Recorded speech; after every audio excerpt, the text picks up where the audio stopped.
देखिए अपन इसमें समतल में गति जो है उसको अपन पढ़ रहे थे। समतल में गति के अंतर्गत अपन ने प्रक्षेप्य गति यानी प्रोजेक्टाइल मोशन को अपन ने कंप्लीट कर लिया था। उस पर जो आधारित आंकिक प्रश्न थे वो अपन ने पूरे कर लिए थे और टॉपिक्स अपन ने वो कवर किए जो अपनी पाठ्य पुस्तक में शामिल थे। अब समतल में गति पर ही आधारित एक टॉपिक और अपने दे रखा है, वृत्तीय गति। उस वृत्तीय गति यानी सर्कुलर मोशन का एक पार्ट तो जो है एक समान वृत्तीय गति, उस नाम से तो अपने इस चैप्टर में है, और असमान वृत्तीय गति के नाम से जो पार्ट है वो नेक्स्ट चैप्टर के अंदर है। यानी कि जब अपन उस चैप्टर के अंदर घर्षण पढ़ लेंगे, फ्रिक्शन पढ़ लेंगे, उसके बाद फिर अपन उसे जानेंगे। यानी कि एक समान वृत्तीय गति को तो अपन यहां जान लें और असमान वृत्तीय गति को अपन उस चैप्टर में जानेंगे।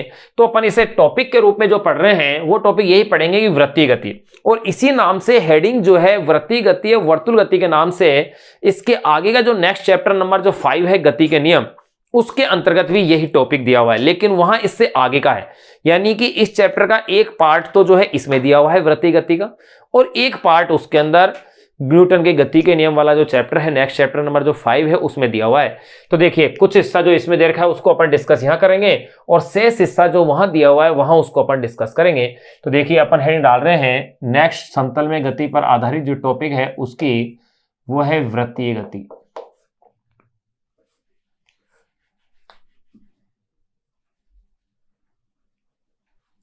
या इसे आप कह दीजिए वर्तुल गति। यानी कि अपन इसे कह सकते हैं सर्कुलर मोशन।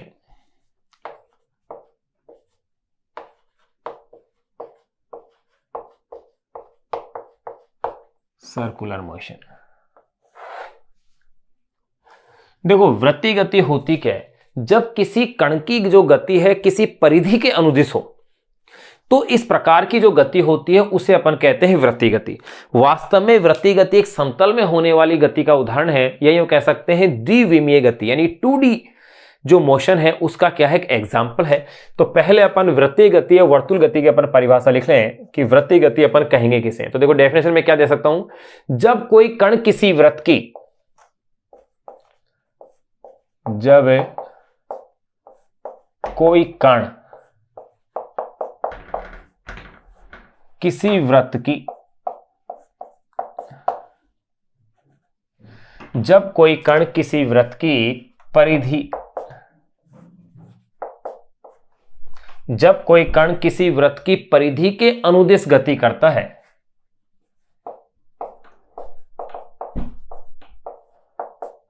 परिधि के अनुदेश गति करता है, जब कोई कण किसी वृत्त की परिधि के अनुदिश गति करता है तो इस गति को,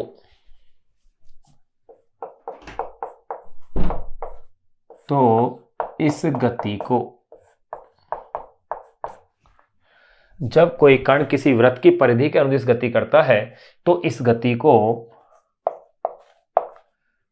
वृत्तीय गति, सर्कुलर मोशन कहते हैं। तो देखिए ये अपन ने वृत्तीय गति क्या कह दी, परिभाषा दे दी है। जैसे इसके अगर एग्जाम्पल देखें तो देखिएगा, एग्जाम्पल देखें अपन, पंखे के ब्लेडों की गति, यानी पंखे की पंखुड़ियां जो होती हैं जिन्हें अपन ब्लेड कह रहे हैं, पंखे के ब्लेडों की गति, घड़ी की सुई की गति,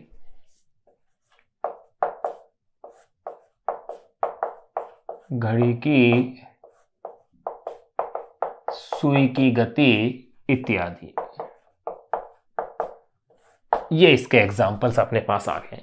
फिर अपन देखें इसके बारे में एक पॉइंट ये लिख दें कि वृत्तीय गति एक द्विविमीय गति का उदाहरण है, या यूं कह सकते हैं समतल में गति का क्या है, उदाहरण। क्योंकि किसी तल में होने वाली गति सदैव कैसी गति होती है, द्विविमीय गति होती है। तो आप कह सकते हैं वृत्तीय गति, वृत्तीय गति द्विविमीय गति,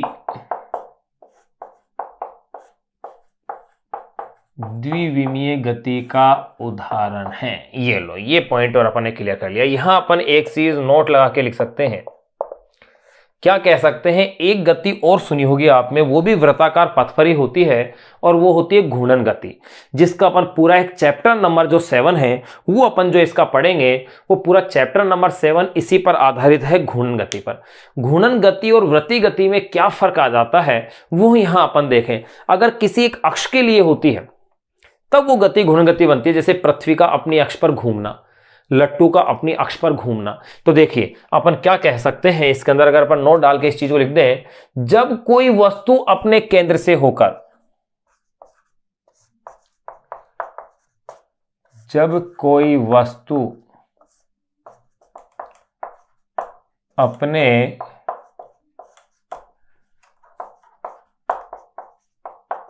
केंद्र से होकर, जब कोई वस्तु अपने केंद्र से होकर गुजरने वाले अक्ष के परिधि, केंद्र से होकर,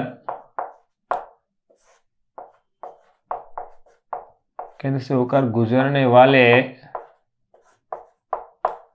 अक्ष के परिधि है,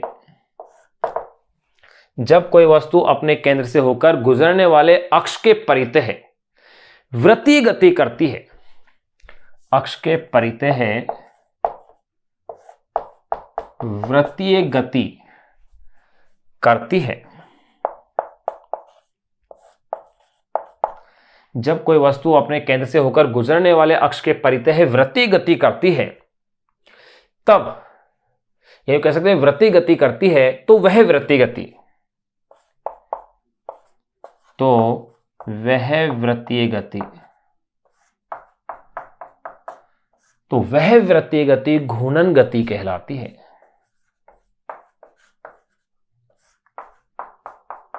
घूर्णन गति, रोटेशनल मोशन।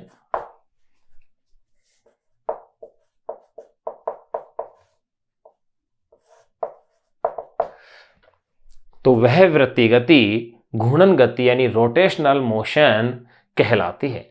जैसे अगर अपन इसके एग्जाम्पल्स की बात करें, जैसा मैंने अभी भी बताया कि पृथ्वी का अपनी अक्ष पर या पृथ्वी का अपने अक्ष के चारों ओर घूमना, जैसे पृथ्वी का अपने अक्ष के, अपनी अक्ष के चारों ओर घूमना, ये इसका सबसे सरल एग्जाम्पल अपन ले लिया। अब देखिएगा, यह तो अपन ने अभी तो अपन ने केवल इसकी परिभाषा लिखी है कि वृत्तीय गति होती क्या है, वृत्तीय गति किसे अपन कहते हैं, घूर्णन गति भी इसके साथ साथ ही शामिल होगी।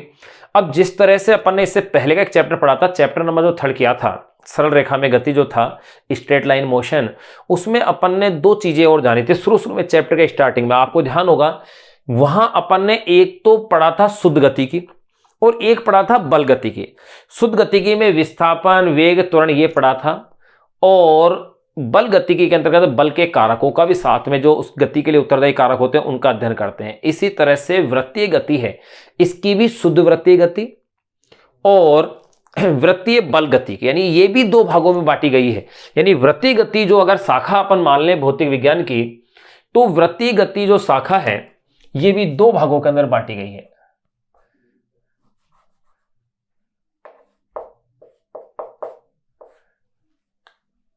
देखिएगा, वृत्तीय गति जो शाखा है वो भी 2 भागों के अंदर बांटी गई है। कौन कौन से 2 हो सकते हैं वो देखिए। नंबर 1, सबसे पहले मैं इसमें लिख देता हूं वृत्तीय गति से संबंधित शुद्ध गति की। वृत्तीय गति से संबंधित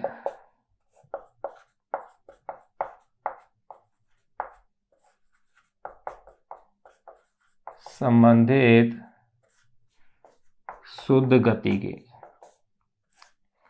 देखिए ये क्या शाखा है वृत्तीय गति की, या इसमें होता क्या है, मैंने कह डाली है वृत्तीय गति से संबंधित शुद्ध गति की।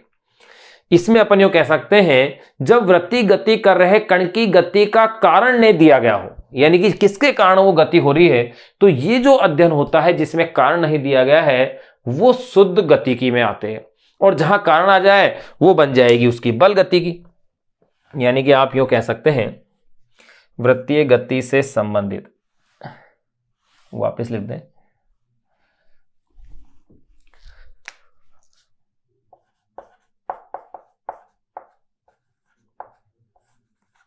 से संबंधित शुद्ध गतिकी। देखिए, वृत्तीय गति से संबंधित शुद्ध गतिकी, तो यहां अपन इसके बारे में, यानी ये कौन सी शाखा है गति की, तो इसके अंदर अपन यह कह सकते हैं कि शुद्ध गतिकी से तात्पर्य क्या है, जब वृत्तीय गति कर रहे कण की गति का, जब वृत्तीय गति कर रहे कण का, जब वृत्तीय गति कर रहे कण का, यही कह सकते हैं गति का, जब वृत्तीय गति कर रहे कण की, यूं कह सकते हैं कण की गति का, जब वृत्तीय गति कर रहे कण की गति का, जब वृत्तीय गति कर रहे कण की गति का कारण,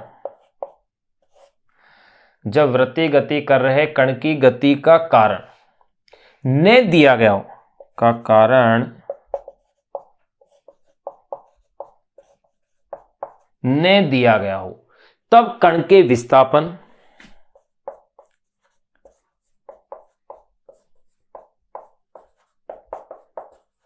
तब कण के विस्थापन, साथ में अपन ले सकते हैं वेग त्वरण, तब कण के विस्थापन,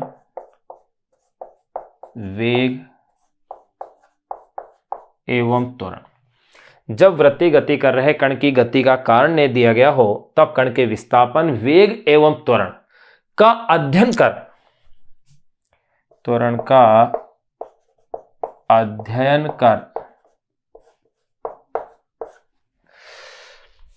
तब कण के विस्थापन, वेग एवं त्वरण का अध्ययन कर। यहां अपन ने इसको लिख लिया है कि इसका अपन वेग, त्वरण और विस्थापन का अध्ययन कर, उसकी गति की व्याख्या, उसकी गति की व्याख्या वृत्तीय शुद्ध गति में की जाती है, का अध्ययन कर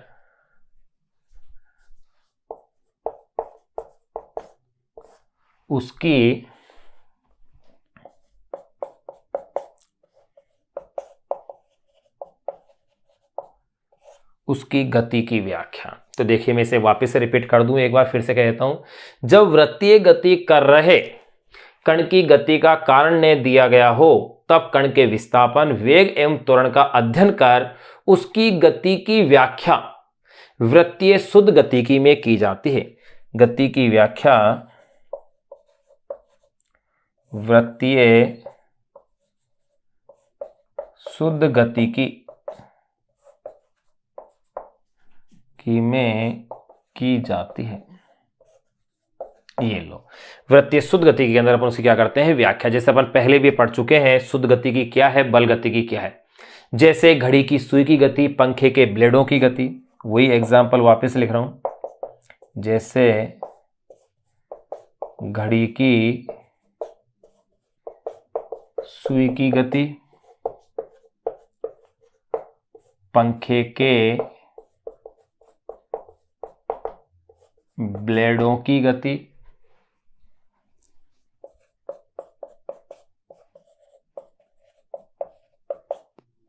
इत्यादि।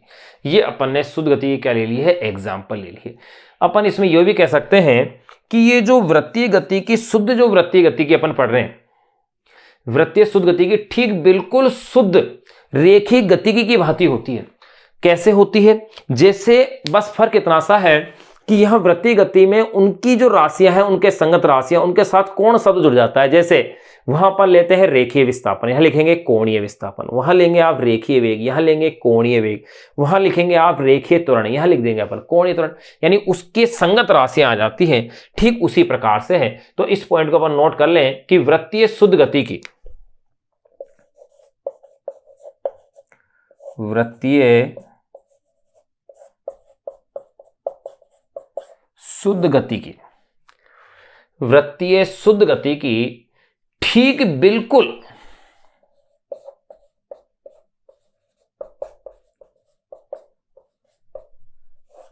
वृत्तीय शुद्ध गति की ठीक बिल्कुल रेखीय शुद्ध गति की, ठीक बिल्कुल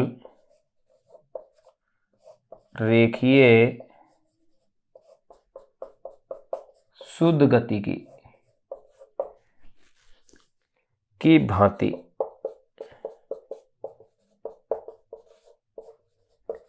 होती है। वृत्तीय शुद्ध गति की ठीक बिल्कुल रेखीय शुद्ध गति की क्या होती है?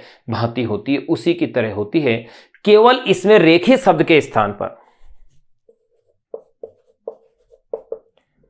इसमें केवल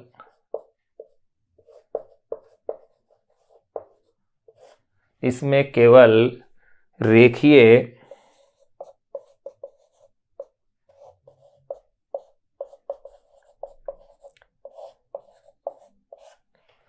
इसमें केवल रेखीय शब्द के स्थान पर कोणीय शब्द का प्रयोग करते हैं, के स्थान पर कोणीय शब्द का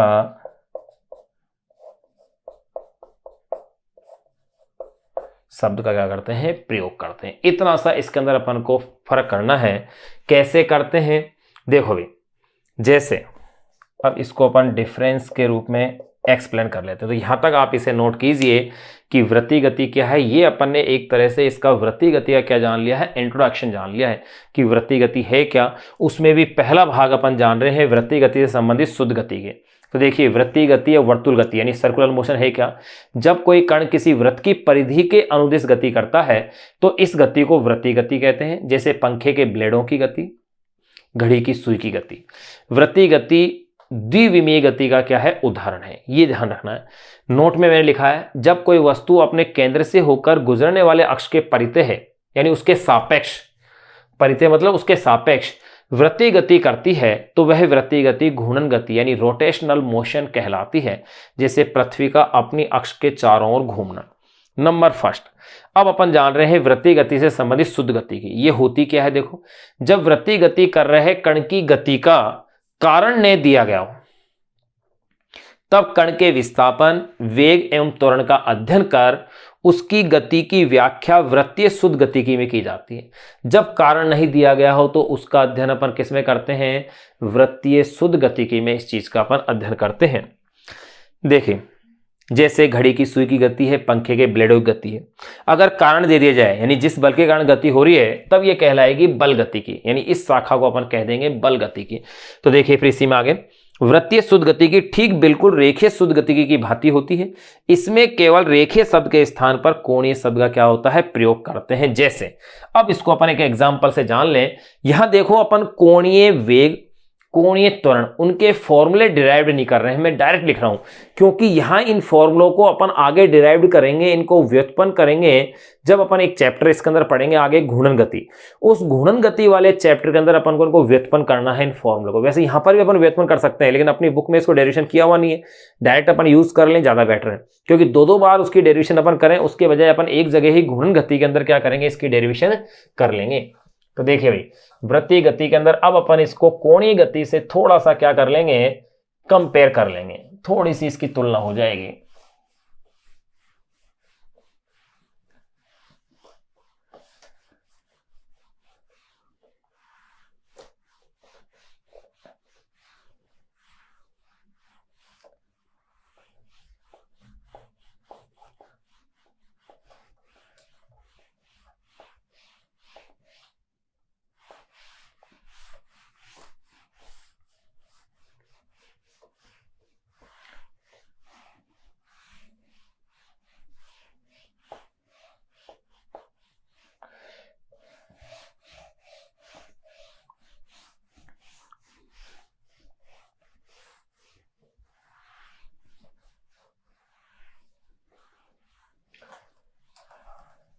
देखिए, यहां अपन उनको डायरेक्ट फॉर्मूले के यूज में रूप में क्या कर रहे हैं? अप्लाई कर रहे हैं। किस तरह से अपन ले लेते हैं? इस तरह से ले लेते हैं। देखो, यहां तो मैं ले लेता हूं रेखीय गति, और यहां इधर मैं कॉलम के अंदर लिख देता हूं कोणीय गति। ये लो, या एक तरह से कह सकता हूं रेखीय गति या कोणीय गति। चलो इसको कंपेयर कर लें। देखो भाई, जैसे नंबर 1 मैं इसके अंदर लेता हूं स्थिति, ध्यान रहे इसमें स्थिति को रिप्रेजेंट अपन करते हैं स्मॉल r से, और यहां स्थिति को अपन जो कहेंगे वो अपन कहेंगे, देखो यार रेखीय शब्द लगाए नहीं, अगर रेखीय शब्द लगा रहे हैं तो भी गति है, मतलब स्थिति। यहां मैं क्या लगाऊंगा, कोणीय शब्द, यानी कि क्या कहलाएगी ये, कोणीय स्थिति।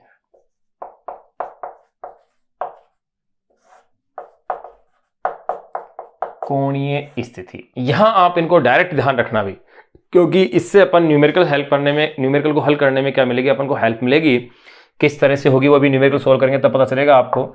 नंबर 2, जैसे अगर इसमें कह दिया जाए कि विस्थापन, जिसे अपन केवल रेखीय विस्थापन भी कहते हैं, इसमें रेखीय विस्थापन को अपन रिप्रेजेंट करते थे, ध्यान हो तो डेल्टा आर से। इसी चैप्टर में किया है अपन ने ये काम, तो पहले यहां ले लेंगे अपन कोणीय विस्थापन, ये लीजिए, और कोणीय विस्थापन को रिप्रेजेंट करेंगे अपन डेल्टा थीटा से। नंबर 3, यहां अपन कह देंगे रेखीय वेग, या इसे अपन केवल वेग भी कह सकते हैं। तो देखो रेखीय वेग को अगर मैं v से रिप्रेजेंट करूं तो ये होता है dr/dt, यानी ताक्षणिक वेग हो जाता है। या मैं इसे यूं कह दूं, पहले तो मैं इसे औसत वेग के रूप में लिख करके लिमिट के रूप में भी लिख सकता हूं, यानी यूं कह सकता हूं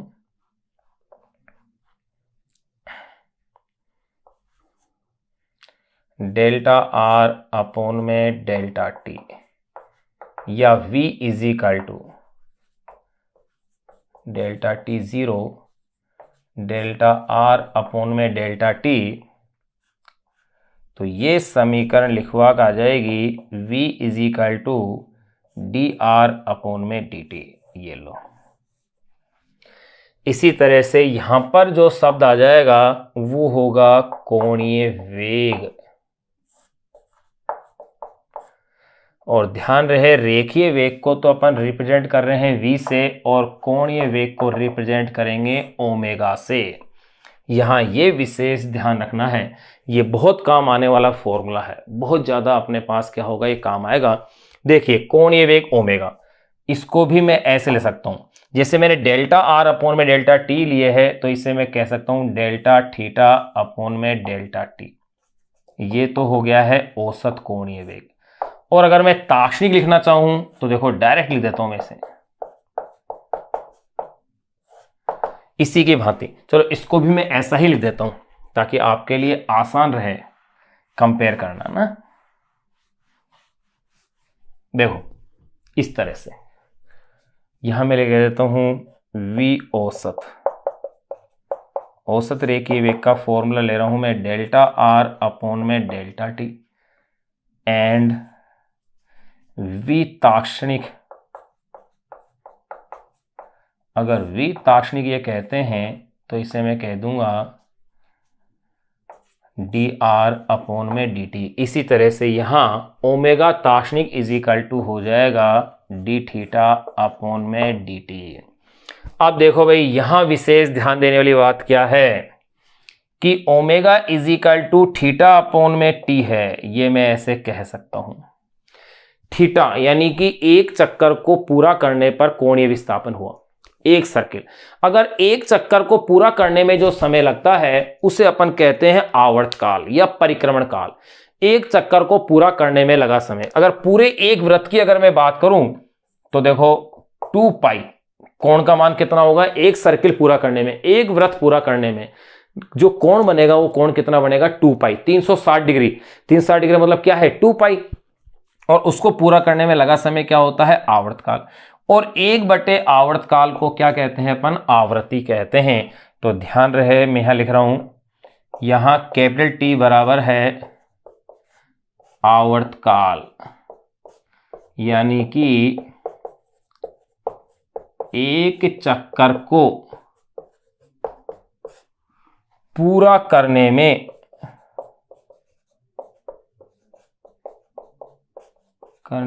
लगा समय। और देखो भाई n क्या है, आवृत्ति, फ्रीक्वेंसी = ये होता है 1/t, और इसका मतलब होता है 1 सेकंड में चक्कर, कि भाई 1 सेकंड में कितने चक्कर हो गए, ये इसकी आवृत्ति। तो ये आपको ध्यान रखने हैं भाई फॉर्मूले। देखो यहाँ ये जो अपन ने पढ़ लिए हैं ये न्यूमेरिकल्स में अपने काम आएंगे। तो यहाँ अपन ने देखो 3 तो ये जान लिए हैं, बस डिफरेंस में यही चीज अपन को जानने की थी। और भी अपन जान सकते हैं। देखो सेम कंपेयर करने से कितना आसान हो गया। सिर्फ मैंने रेखे की जगह क्या शब्द काम में ले लिया है, कोणीय शब्द काम में ले लिया। यह रेखीय विस्थापन भी कह सकता हूं या केवल विस्थापन भी कह दूं, यह मैंने कोणीय विस्थापन कह दिया। यह मैंने औसत वेग v आया है जिसे रेखीय वेग कहूंगा, ताक्षणिक वेग आ गया। ठीक इसी प्रकार से यहां पर कोणीय वेग ओमेगा औसत आ गया है, कोणीय वेग कैसा आ गया है, ताक्षणिक आ गया है। ओमेगा का ये भी मैंने सूत्र यहां लिख दिया है ताकि इस फॉर्मूले से अपन सवालों को हल कर सकें। अब देखो अपन 2-3 और चीजें और देख लें इसकी।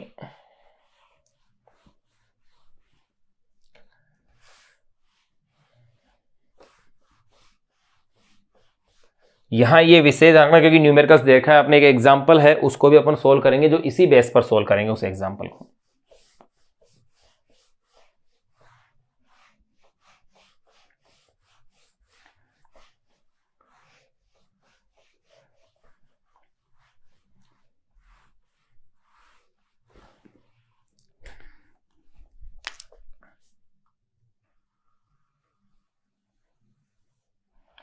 देखिए भी नंबर 3 के बाद नंबर 4 में ले लेता हूं। यहां पर जैसे आता है मेरे पास रेखीय त्वरण,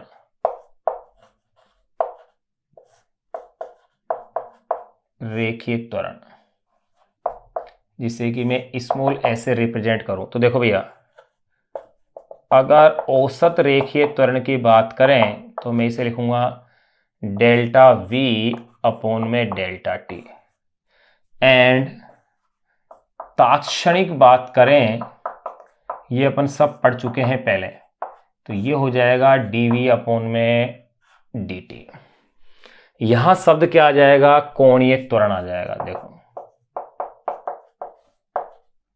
कोणीय त्वरण, इसे रिप्रेजेंट कर रहे हैं अपन अल्फा से। तो देखिए भाई अगर अल्फा मुझे औसत लेना है तो डेल्टा ओमेगा अपॉन में डेल्टा टी लिखूंगा, क्योंकि कोणीय वेग में परिवर्तन की दर हो गई भाई कोणीय त्वरण।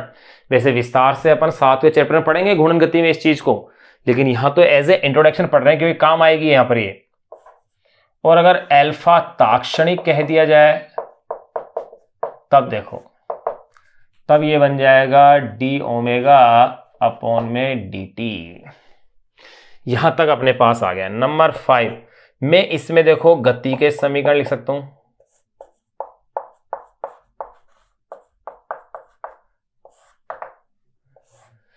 और यहां मैं लिखूंगा इन्हें, यहां मैं केवल रेखीय गति के समीकरण भी कह सकता हूं। यहां मैं कहूंगा इन्हें घूर्णन गति के समीकरण। ये लो घूर्णन गति के समीकरण। इसी से सेम मैं इसे नकल करूंगा। देखो कैसे, जैसे यहां पहली समीकरण क्या थी, v is equal to u plus a t. यहां पर v अंतिम वेग था, u प्रारंभिक वेग था, a उसका रेखीय त्वरण है और t क्या है, समय है। फिर इसी तरह से दूसरी समीकरण क्या थी, s is equal to u t plus half a t square, और तीसरी समीकरण थी v square is equal to u square plus 2as। तो देखो भाई दूसरी समीकरण हो जाएगी s is equal to u t plus half a t square, और तीसरी थी v square is equal to u square plus 2as। यहां पर भी देखो पहली समीकरण अंतिम वेग को मैंने क्या मान लिया है, घूर्णन गति में ओमेगा, और प्रारंभिक वेग क्या ले लेता हूं मैं, ओमेगा नोट, प्लस a की जगह अल्फा, t तो t रहेगा। इसी तरह से s की जगह देखो क्या लिखा जाएगा, थीटा, u की जगह omega naught t plus half alpha T square, v की जगह ओमेगा, फिर ये ओमेगा नोट का स्क्वायर प्लस 2 अल्फा थीटा। ये लो भाई वही सेम मैंने यही तो आपसे कहा था कि वृत्तीय जो गति है, जो शुद्ध वृत्तीय गति है, वो बिल्कुल ठीक शुद्ध रेखीय गति की भांति है। केवल रेखीय शब्द के स्थान पर क्या आ जाएगा, कोणीय शब्द इसके अंदर क्या हो जाएगा, प्रयुक्त हो जाएगा। तो देखो नंबर 1 अपन ने जान ली थी इसके अंदर, वो जान ली थी शुद्ध वृत्तीय गति की। नंबर 2 अपन जान लेते हैं शुद्ध बल गति की। शुद्ध बल गति की जिसके अंदर की गति के कारणों का अध्ययन सम्मिलित है, यानी कि बल गति की जिसे अपन कह रहे हैं। आप इस टेबल को अच्छे से ध्यान रखिएगा, क्योंकि ये टेबल एक बार और अपन आगे पढ़ेंगे जब अपन घूर्णन गति वाला चैप्टर पढ़ेंगे, यानी कि चैप्टर नंबर जो 7 पढ़ेंगे, तब अपन इसको वापस से इनकी डेरिवेशन करेंगे, रिलेशंस देखेंगे इनमें आपस में परस्पर।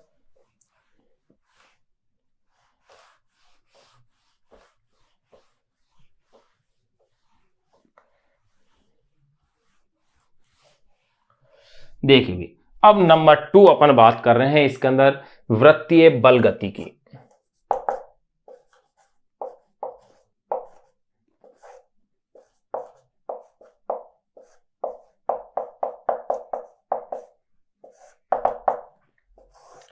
देखो भाई, वृत्तीय बल गति की है क्या? इसमें बल के अंतर्गत वस्तु की वृत्तीय गति होती है, या यूं कह सकते हैं गति के कारण को इसके अंदर क्या कर दिया गया है, शामिल कर दिया गया है। भाई गति किस कारण से हो रही है, उस गति का इसके अंदर क्या है, कारण शामिल है। तो अपन इसमें वृत्तीय बल गति के अंतर्गत क्या कह सकते हैं, इसमें बल के अंतर्गत वस्तु वृत्तीय गति करती है। इसमें बल के अंतर्गत वस्तु वृत्तीय गति करती है। इसमें बल के अंतर्गत वस्तु क्या करती है, वृत्तीय गति करती है। यह बल वस्तु को वृत्तीय पथ पर घुमाए रखता है, क्यों कह देंगे अपन, यह बल, ये अपन कह सकते हैं कि यह बल वस्तु को वृत्तीय पथ पर, यह बल वस्तु को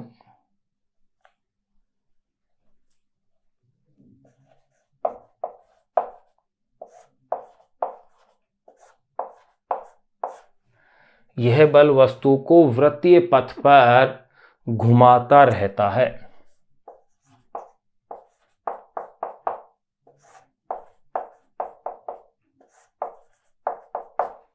यह बल वस्तु को वृत्तीय पथ पर क्या रहता है, घुमाता रहता है।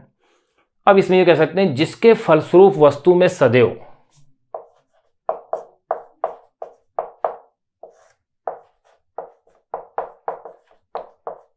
जिसके फलस्वरूप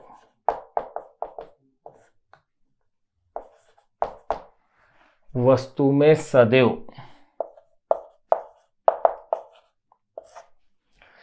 घुमाता रहता है, जिसके फलस्वरूप वस्तु में सदैव, यूं कह सकते हैं जिसके फलस्वरूप वस्तु में सदैव त्वरण उपस्थित रहता है, जिसके फलस्वरूप वस्तु में सदैव त्वरण उपस्थित रहता है, ये है। जिसके फलस्वरूप वस्तु में सदैव त्वरण क्या रहता है, उपस्थित रहता है, जो कि सदैव, और ये जो त्वरण होता है सदैव परिवर्तित होता है, रहता है, जो कि सदैव परिवर्तित। यह बल वस्तु को वृत्तीय पथ पर घुमाता रहता है, जिसके फलस्वरूप वस्तु में सदैव त्वरण उपस्थित रहता है, जो कि सदैव परिवर्तित होता है।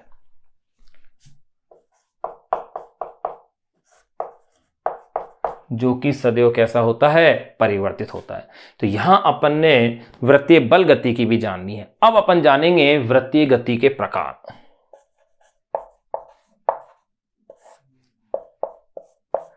वृत्तीय गति के प्रकार, देखो भाई वृत्तीय गति 2 प्रकार की है। नंबर फर्स्ट, पहला अपन जानेंगे एक समान वृत्तीय गति।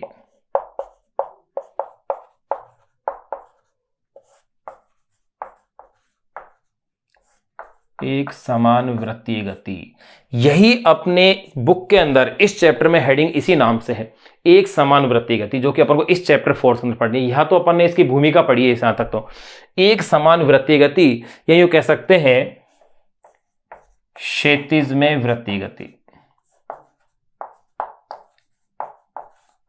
क्षैतिज में वृत्तीय गति। और जो सेकंड टाइप अपन जो इसके अंदर पढ़ेंगे वो है असमान,